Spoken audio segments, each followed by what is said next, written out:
Hello, everyone, and welcome back to English Podcast Channel, where learning English is easy and fun. I'm Zach. Hello, Zach. Hi, everyone. I'm Zoe. I was just thinking about today's topic, talking to a teacher. Ah, nice. That is a topic many people need. Yes, many students feel nervous. I was nervous when I was young. Me too. Before we go deep, please subscribe to English Podcast Channel and click the like button. It helps us a lot. We want to help more people learn English. And share this episode with your friends. Thank you. Okay, let's begin. First, why do students feel afraid to talk to a teacher? I think some students fear making mistakes. They worry about pronunciation. They worry about grammar. Yes, they think the teacher will judge them. Also, some students feel shy. They worry their voice will shake. They think their English is not good. I remember one time in school, I had a question about homework. My heart beat fast. I walked to the teacher, and my voice was very small. Really? What did the teacher do? She smiled and said, "It's okay. Take your time." That helped me. Teachers are often kind. They want to help. Right.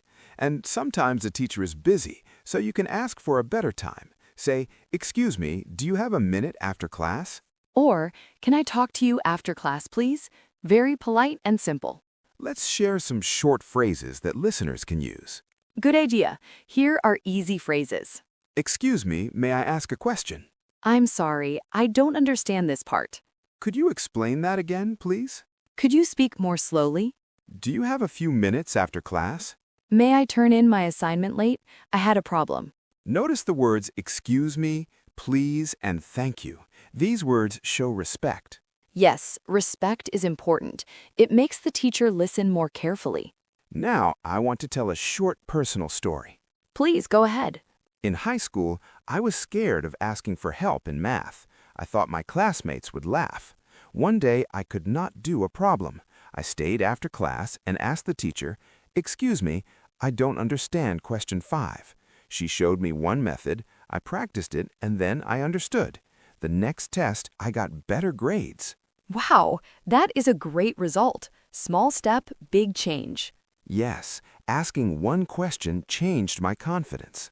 I have a story too. When I was in middle school, my family had a hard month. I missed some homework. I was afraid to tell my teacher, but I decided to be honest. I said, "My family had a problem. I could not finish the work. Can I have one more day?" The teacher listened and she said yes.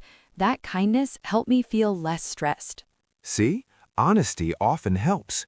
Let's talk about tone and body language. Good point. Tone is how you say words. Body language is your face and hands. When you speak to a teacher, use a calm voice, smile a little, stand straight but relaxed. Avoid crossing your arms. That can seem closed. Look at the teacher's eyes, but not too long. It shows you are listening. If you are nervous, take a deep breath before you speak. It helps your voice. Now, we will do a simple role play. This is a practice you can say aloud. I will be the teacher. You will be the student. Okay? Hello, Zach. Do you have a question? Excuse me, Ms. Lee. I don't understand the homework problem about fractions. Which part is difficult? The last question. I tried, but I'm confused about how to start. Let's look at it together. Show me what you did. I drew a picture, but I'm not sure. That is okay. You did a good start. Try to make the denominators the same. Oh, I see now. Thank you. You're welcome. Good job asking. Simple. You can practice this. Another scenario, emailing a teacher. Many students must write emails. We will give an email example. Yes, email style is polite and clear. Example. Subject, question about Monday's homework. Hello, Mr. Carter. I hope you are well. I have a question about the homework due Monday. I don't understand question 3. Could you please explain it or meet with me after class? Thank you for your time. Best regards, Zach. Short, polite, clear. If your English is not strong, you can write short sentences. Teachers will understand. Now, let's speak about asking for extra time. Yes, sometimes life is hard.